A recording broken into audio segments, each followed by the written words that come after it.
Europe अब एक नहीं रहा और यही सच्चाई आज सबसे ज्यादा छुपाने की कोशिश की जा रही है। दशकों तक हमें बताया गया कि यूरोप एक मजबूत यूनियन है जहां अलग अलग देश मिलकर दुनिया की सबसे बड़ी आर्थिक और राजनीतिक ताकत बन चुके हैं और इस पूरे सिस्टम का इंजन फ्रांस और जर्मनी की जोड़ी को माना गया। लेकिन आज वही इंजन खांस रहा है और यूरोप चुपचाप अंदर से टूट रहा है। यह कोई अचानक हुआ हादसा नहीं बल्कि सालों से जमा हो रही दरारों का नतीजा है। आज यूरोप एक दिशा में नहीं चल रहा बल्कि हर देश अपने फायदे, अपने उद्योग और अपने वोटर्स को देखकर फैसले कर रहा है। और यही वजह है कि यूरोपीय यूनियन की असली कमजोरी अब सामने आ चुकी है।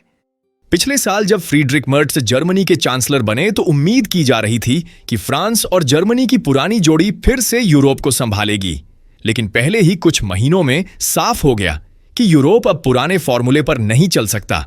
Trump factor, global trade war, चीन की बढ़ती ताकत और इंडस्ट्री पर बढ़ते नियमों ने जर्मनी और फ्रांस को आमने सामने ला खड़ा किया। हर बड़े मुद्दे पर दोनों की सोच अलग निकलने लगी और यहीं से यूरोप की एकता कमजोर पड़ने लगी।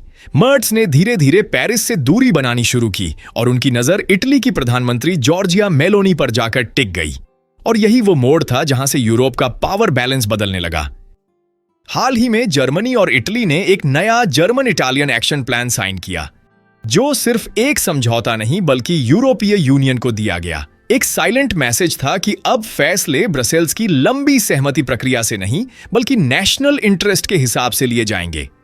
इस एक्शन प्लान का फोकस डीरेगुलेशन, मजबूत उद्योग, कम नियम, तेज मंजूरी और निवेश को तेजी से आगे बढ़ाने पर है। यानी वही मुद्दे जिन पर यूरोपीय यूनियन सालों से अटकी हुई है। फ्रांस और जर्मनी के रिश्ते बिगड़ने की सबसे बड़ी वजह बनी यूरोपीय संघ की साउथ अमेरिका के मर्कोसुर ब्लॉक के साथ फ्री ट्रेड डील, जो करीब 25 सालों से लटकी हुई थी और इस महीने यूरोपीय काउंसिल से तो पास हो गई, लेकिन यूरोपीय संसद ने इसे कोर्ट रेफर कर दिया।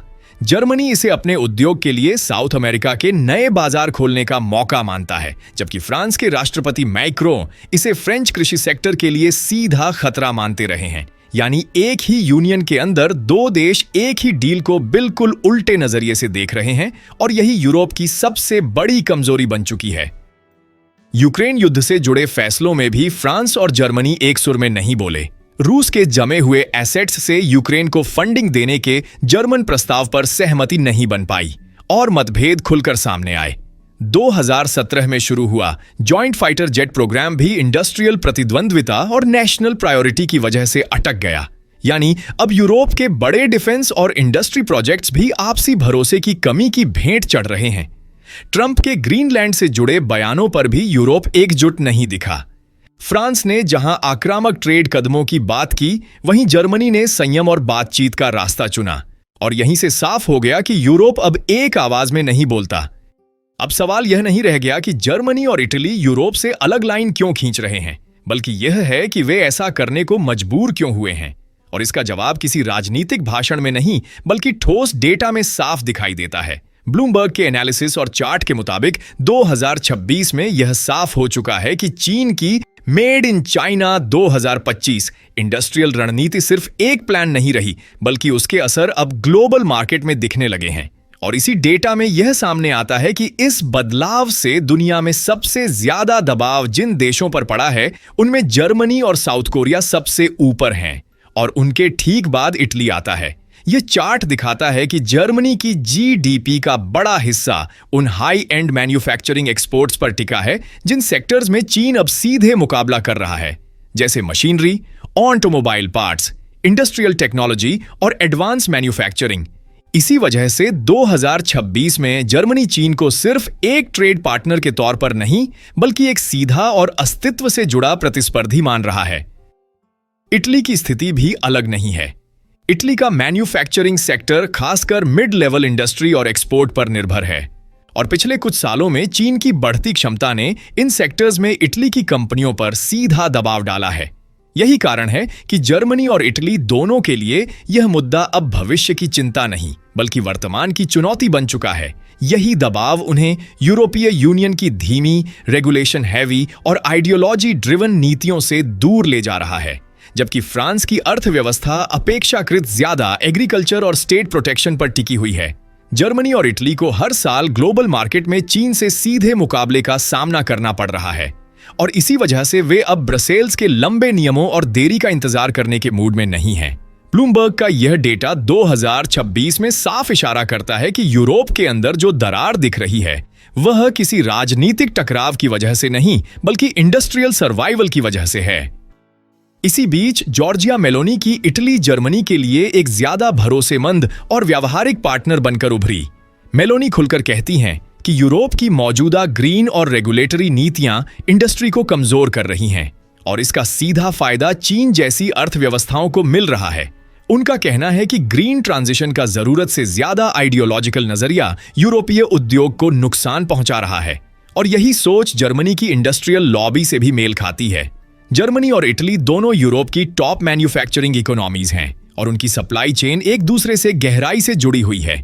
इसी वजह से उनका action plan automotive, traditional industry और एनर्जी इंटेंसिव सेक्टर्स पर फोकस करता है।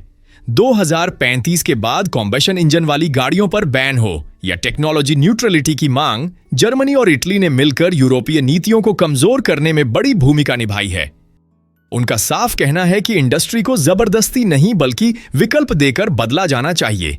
इस प्रो इंडस्ट्री एजेंडे को अगले महीने बेल्जियम में होने वाले अनौपचारिक यूरोपीय लीडर्स रिट्रीट में आगे बढ़ाया जाएगा, जहां जर्मनी और इटली डीरेगुलेशन, बिजनेस पर बोझ कम करने और इन्वेस्टमेंट प्रोजेक्ट्स को तेज मंजूरी देने का दबाव बनाएंगे।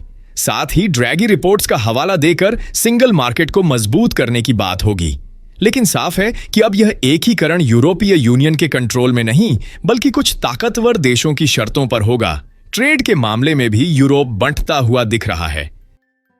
मर्कोसुर और मेक्सिको डील्स को जल्दी लागू करने और इंडो पैसिफिक देशों से समझौते फाइनल करने पर जोर दिया जा रहा है, जहां इटली के सपोर्ट से मर्कोसुर डील आगे बढ़ी। यह दिखाता है कि अब यूरोप में फैसले सर्वसम्मति से नहीं बल्कि गठजोड़ और दबाव से लिए जा रहे हैं। इसके अलावा यूरोप की असली कहानी यहीं खत्म नहीं होती। कुछ ईयू देश आज भी रूस से पूरी तरह दूरी नहीं बना पाए हैं। यूरोस्टैट के डेटा के मुताबिक हंगरी और स्लोवाकिया जैसे देश अब भी रूस से बड़ी मात्रा में तेल और गैस खरीद रहे हैं, यानी पर्दे के पीछे उनका आर्थिक रिश्ता अभी भी जिंदा है। यही नहीं, स्लोवाकिया की सरकार कई बार रूस पर नए प्रतिबंधों के खिलाफ वोट कर चुकी है और खुले तौर पर कहती रही है कि रूस आधारित ऊर्जा सप्लाई उनके लिए जरूरी है। इससे साफ होता है कि यूरोप एकजुट नहीं है। ईयू के अंदर ही ऐसे देश मौजूद हैं जो रूस के साथ अपने फायदे के रिश्ते तोड़ने को तैयार नहीं हैं और यही अंदरूनी विभाजन यूरोप की सबसे बड़ी कमजोरी बनता जा रहा है। कुल मिलाकर यूरोप अब एक यूनाइटेड ब्लॉक नहीं बल्कि अलग अलग पावर सेंटर्स में बंटता हुआ नजर आ रहा है। फ्रांस अपनी अलग रणनीति बना रहा है, जर्मनी और इटली मिलकर नया इंडस्ट्रियल फ्रंट खड़ा कर रहे हैं, छोटे देश अपने फायदे की तरफ झुक रहे हैं और यूरोपीय यूनियन का सेंट्रल कंट्रोल धीरे धीरे कमजोर पड़ता जा रहा है। इसीलिए आज असली सवाल यह नहीं है कि यूरोप कितना मजबूत है, बल्कि यह है कि क्या यूरोप आने वाले समय में एक यूनियन बना भी रह पाएगा या फिर यह सिर्फ कागजों में मौजूद एक ढांचा बनकर रह जाएगा, जहां हर देश चुपचाप अपने रास्ते अलग कर चुका होगा।